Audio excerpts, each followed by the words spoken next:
Guten Tag und willkommen zu dieser neuesten Ausgabe der Tourismus-Namibia-Sendung. Mein Name ist Frank Steffen und ich führe Sie durch diese Sendung, wo wir Ihnen natürlich wie immer Topics, Destinations und To the Point bringen. Topics natürlich Themen, Destinations, Urlaubsideen, wie immer Sie die auslegen wollen. Aber als erstes haben wir natürlich die Topics.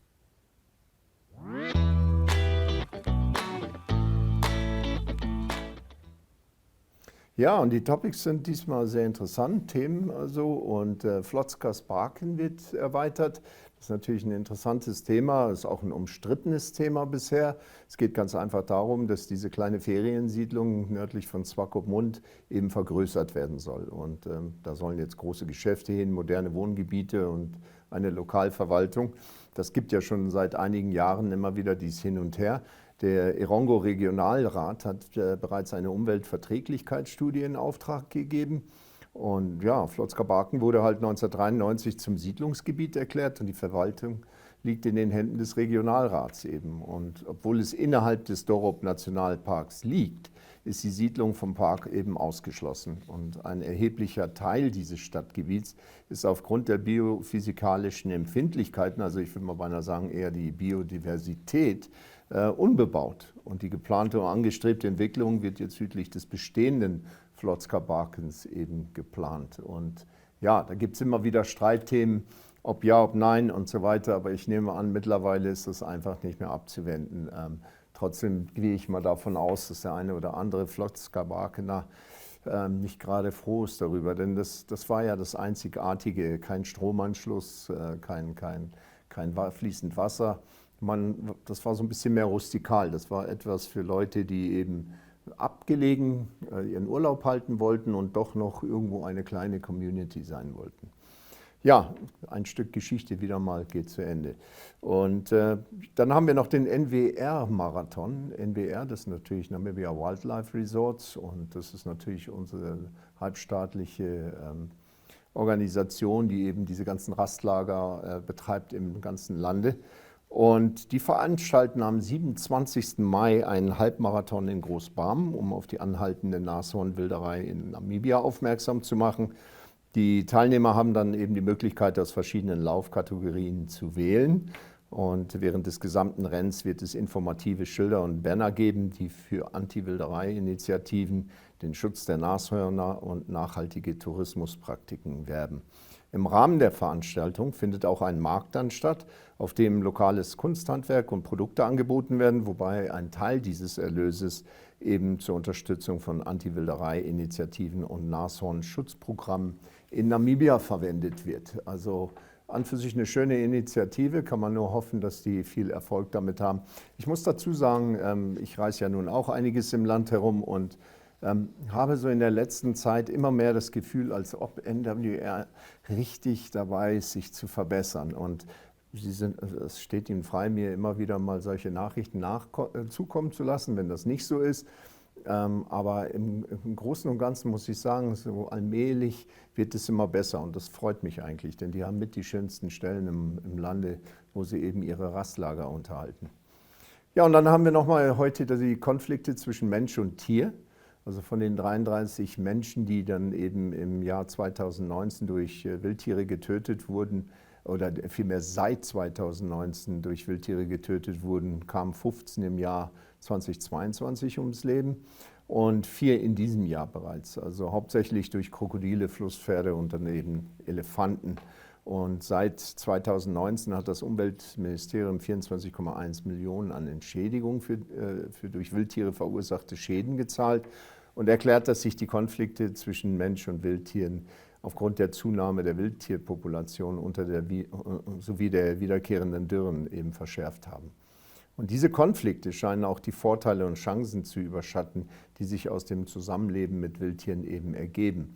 Und das ist eben dieses Traurige, worüber ich schon so oft gesprochen habe. Es ist wirklich so, wenn wir den Leuten nicht helfen, die eben direkt mit diesen Tieren zusammenleben und immer wieder diesem Mensch-Tier-Konflikt ausgesetzt sind, dann wird es auf Dauer einen Punkt geben, wo die sagen, sorry, ich möchte nicht mehr, ich mache lieber die normale Farmerei, nehmt eure Tiere hin, wo ihr sie haben wollt.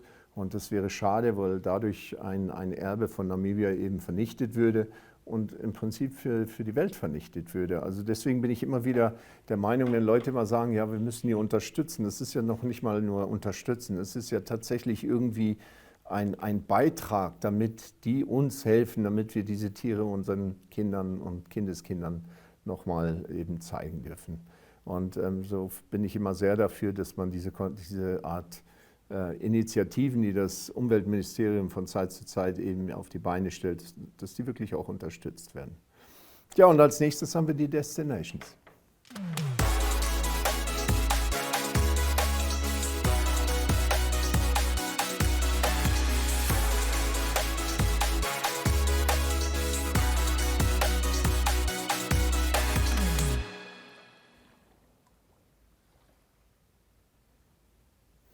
Ja, wir haben als erstes Marmite und da muss ich ein bisschen was zu erklären. Marmite natürlich eben dieses Rindfleischextrakt, das eben gekocht wird, hierzulande sehr beliebt ist, teilweise zum Würzen, teilweise für Suppen und sonst was. Aber Marmite ist halt ein Restaurant, das in der Mitte von Windhoek zu finden ist, oder will ich mal sagen, schon eher am nördlich gelegeneren Teil, gleich gegenüber vom Ministerium für Geschlechtergleichheit. Und hinter ihnen findet man die von Tsumeb, also der Bahngesellschaft, eben die großen Schuppen. Wie dem auch sei, Marmite ist eben mehr spezialisiert auf die afrikanische Esskultur. Aber man muss dabei nicht annehmen, dass das unbedingt keine gute Kost wäre. Also sie sind, wie gesagt, in der Independence Avenue gelegen und bieten, was Sie sagen, das Beste aus der afrikanischen Küche und bieten außerdem eine appetitliche Mahlzeit, die alle Geschmäcker und Vorlieben bedient.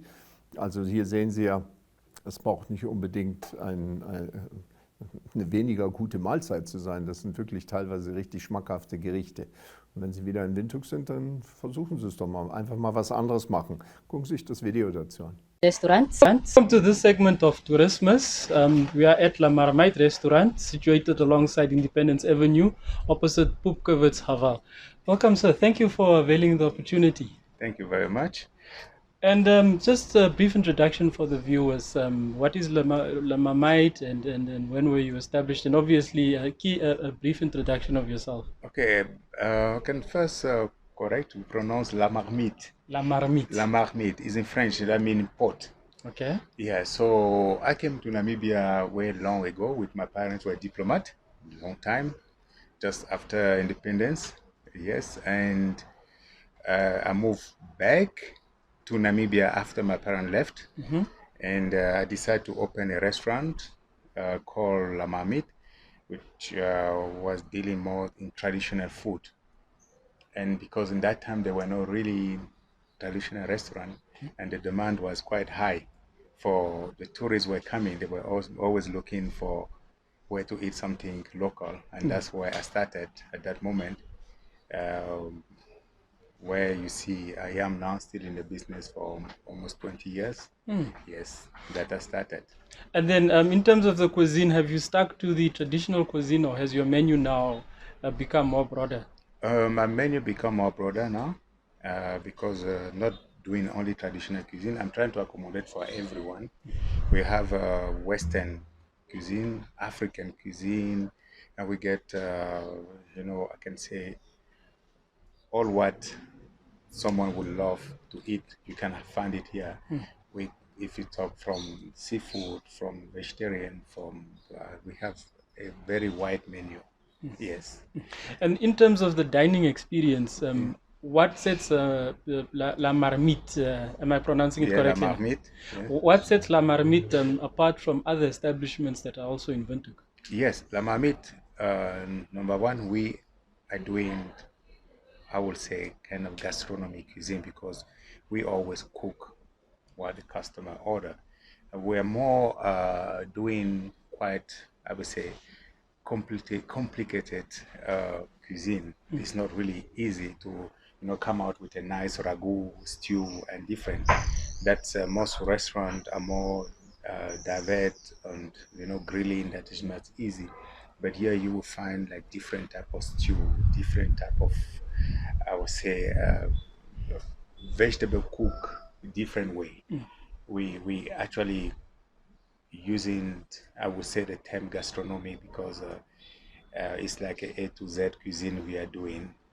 like you see, starting the process, and we are not like some other restaurant where all the food are like pre-cooked and we have to just dip in the oil or put in the oven. Yeah, here the process is from A to Z, you can say.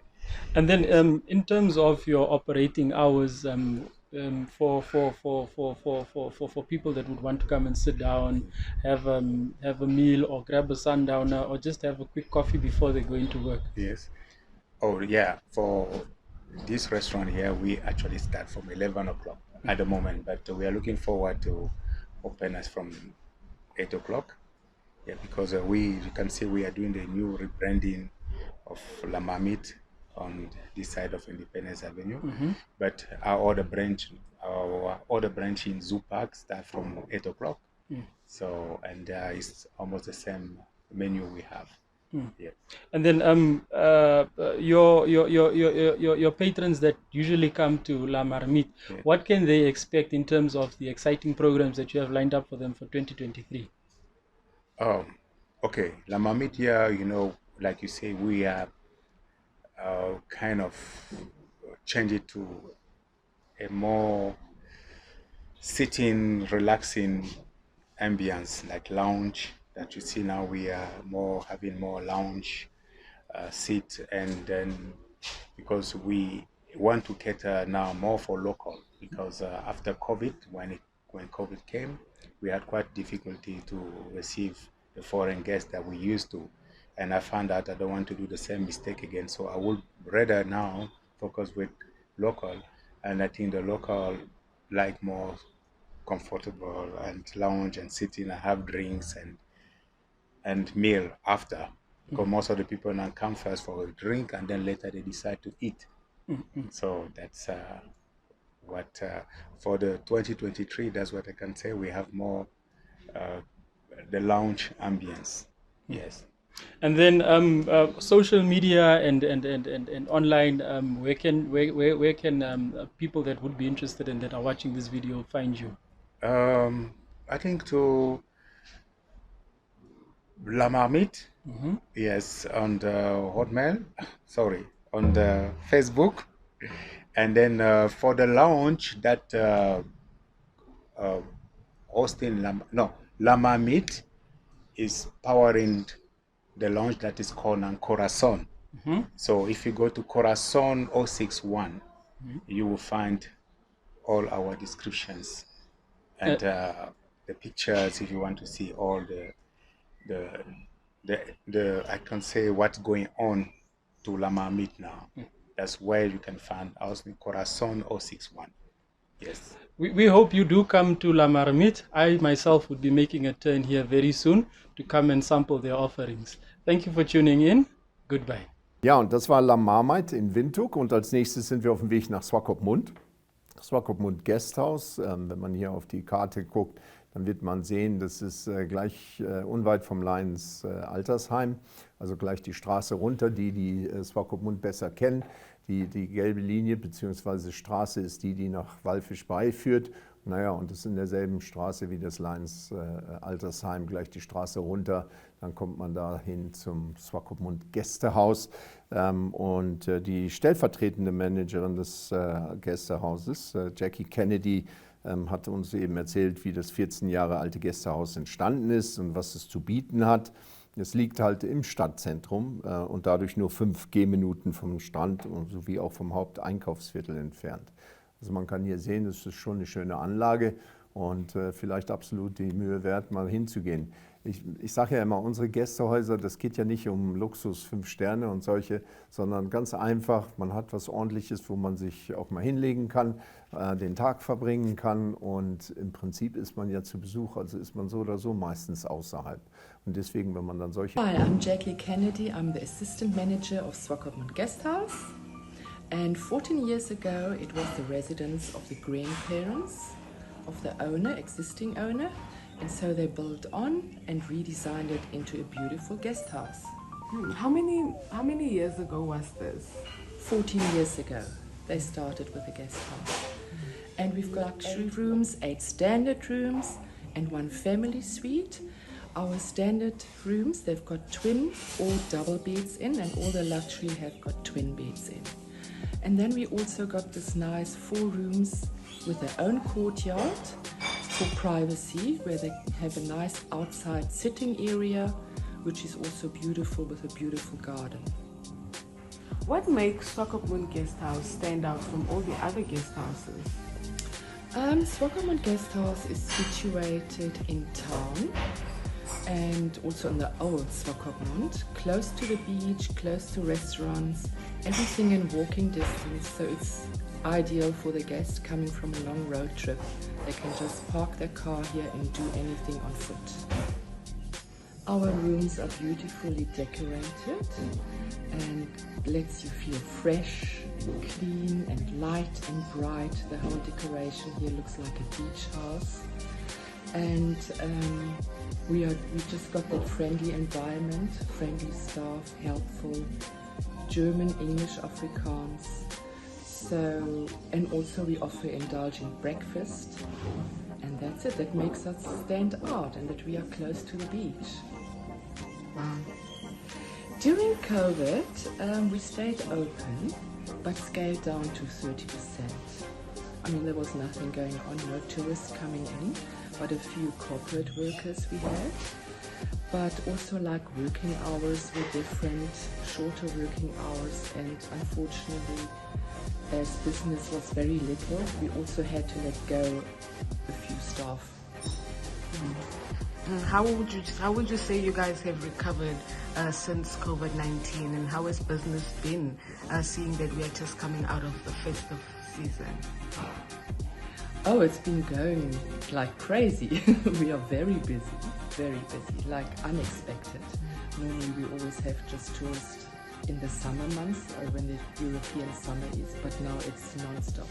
So we are very happy. Tell me, how many employees do you guys have at the moment?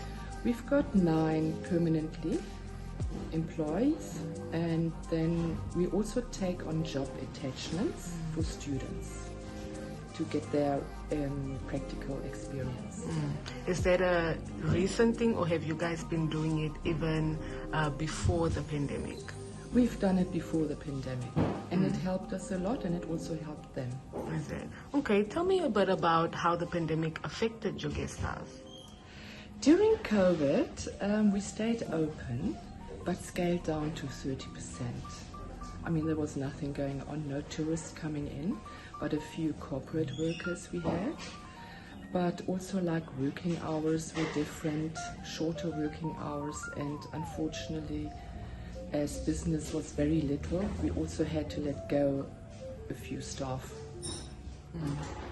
How would you say you guys have recovered since COVID-19, and how has business been, seeing that we are just coming out of the festive season?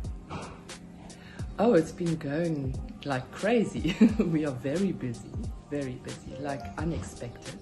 Normally we always have just tourists in the summer months or when the European summer is, but now it's non-stop. So we are very happy.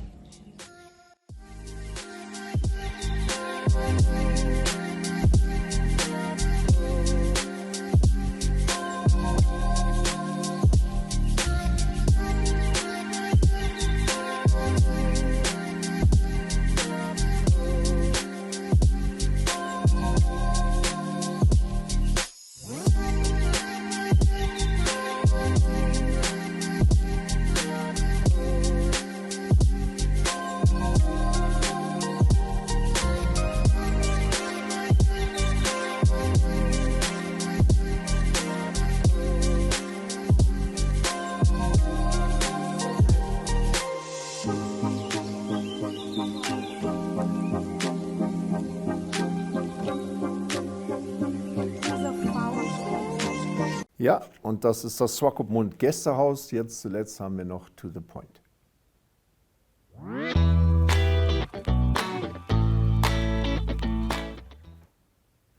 Ja, To the Point, auf den Punkt gebracht. Es geht eben um das neue Bergbaumuseum in Tsumeb und ich hatte meine Kollegin Elvira Hatting gebeten, rüberzufahren. Die ist in Grootfontein ansässig, was natürlich nicht weit von Tsumeb entfernt ist, wo das neue Mineralien- und Bergbaumuseum eben diese Woche, also in der vergangenen Woche offiziell eingeweiht wurde.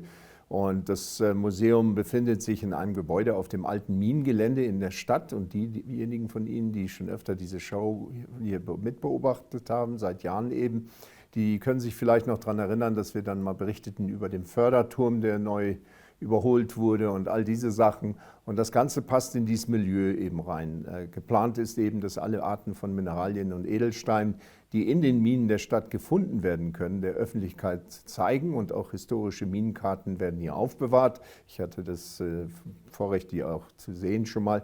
Und wie gesagt, jetzt hatte Elvira sich bei der Eröffnung da angemeldet und hatte einfach mal zugeschaut und gehört, was da eben so alles auf uns zukommt, beziehungsweise eigentlich auf das Museum zukommt.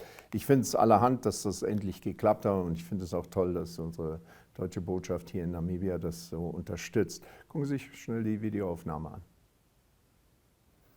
Please join me in raising your glasses or imaginary glasses for the official opening of this museum, and I hope that it will receive many visitors for the years to come. So thank you. Yes. I would just like to announce something quite important that happened last year. The IUGS wanted the world to nominate geological heritage sites worldwide, and Namibia put Namibia on the map by nominating up to 5 geological sites, of which 3 were chosen amongst the first 100 IUGS geological heritage sites. And the Tsumeb ore body, I nominated the Tsumeb ore body as one of these, and it was accepted as one of the first 100 geological heritage sites in the world. So I am very glad to see that now one important milestone of this plan has been completed with the opening of this museum to the public. This former historic mining site offers ideal conditions for conveying knowledge about the important geological, mineralogical and historical aspects that make up the Tsumeb mine and the mining town of Tsumeb. We saw on my research on the internet that there's 273 samples that are found in the area, but Mr. Frauci told me yesterday evening already that it's now over 300. And the plan is to display them all here in the museum.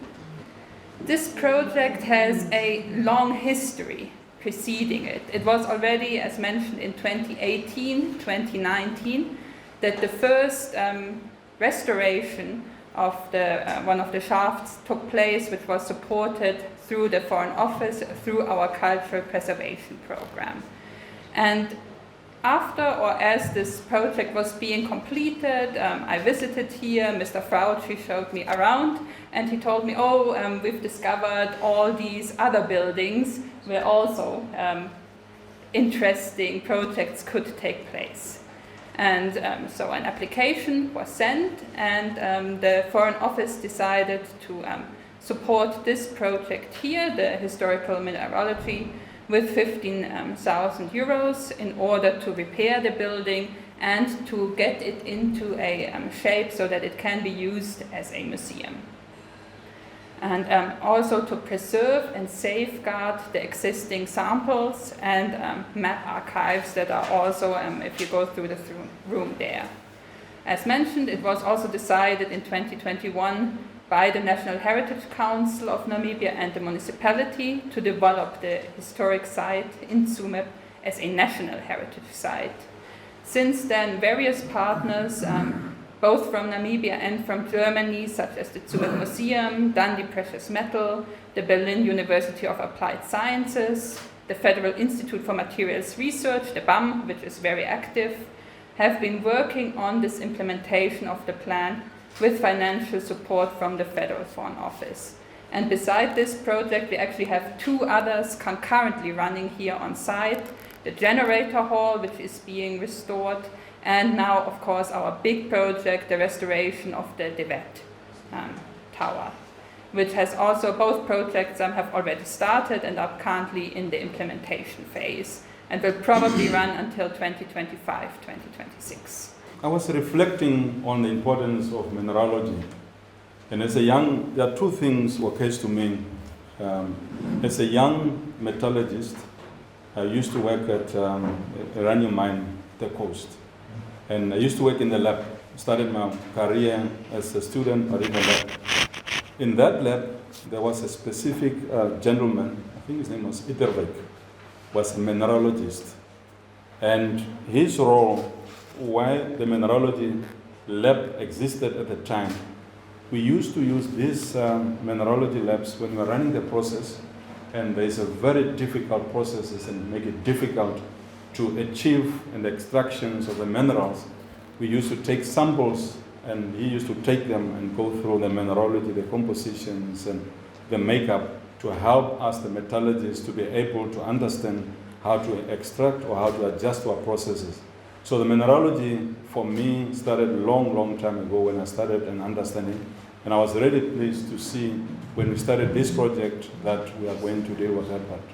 The second time it occurs to me the importance of the mineralogy collection. I visited the US. There's a Smithsonian Institute in Washington, D.C. At that place, there is a room probably this size where they have collections of all the different minerals that came from Tsumeb. And there's a room, you go there, you spend the whole day. It was for me the first time to see how beautiful the minerals who came from Namibia are stored somewhere else, and people make use of that and visit. In fact, we pay to go and see Tsumeb stuff. And thirdly, every time when I meet all geologists, they are telling me that any geologist who studied in the early 70s and the 60s, it was their dream to complete their studies by visiting Tsumeb, because this is the only place on earth where we can find all the different minerals in one place. Now I'm hearing now is over 300. 310 different minerals, you can find it in this place. And I'm sure if you can continue, I'm sure that number is continuing. Somebody almost jokingly said that if you look on the periodic table, you might almost find each element there on the periodic table, you might find it in Tsumeb. I'm not sure how true it is, but that's how rich Tsumeb in terms of mineralogy it is, what we have found it here. Setting up this building and trying to collect and restore that knowledge, I think is a very significant. That's why I'm proud as Dundee Managing Director to be part of this project at the inception and to bring it to this level where we are now making the reality. This place, for all the university purposes and geological surveys, is a dream come true where people will come and look at this portion here. When I went around and looking at the maps and handwritten maps, it's difficult to visualize that as early as far as those people could draw those things. And I was talking to my colleagues who are mining engineers. They can't wait to come to Namibia and spend time here, because this is taking them to the core, and while they have chosen to be mining engineer, they can come and relive here. So I'm looking forward that this place will make small contribution to Tsumeb in terms of tourists, but also contribute immensely to knowledge, to history, and also probably activate or motivate young Tsumeb learners to move into the field of earth sciences so that they can come and continue and help and find minerals required for human development. The Tsumeb Municipal Council is now busy to incorporate the Tsumeb industrial mining site into the town for all to enjoy and for it to contribute to the economic well-being of Namibia and our country that is rich in natural resources. These former historical mining sites offer an ideal condition for conveying knowledge about the importance of geological and mineralogical and historical aspects that make up the Tsumeb mines and the town itself. Ja, und das war To the Point für heute. Als nächstes wünsche ich Ihnen noch ein schönes Wochenende oder Restwochenende und hoffe, Sie haben eine gute Woche vor sich, bevor wir uns dann in einer Woche wiedersehen. Wenn es nicht ich bin, wird es auf jeden Fall jemand sein, aber ich glaube doch, dass im Deutschen werde ich das auch weiterhin anbieten. Bis dahin, passen Sie auf sich auf, bleiben Sie gesund. Tschüss.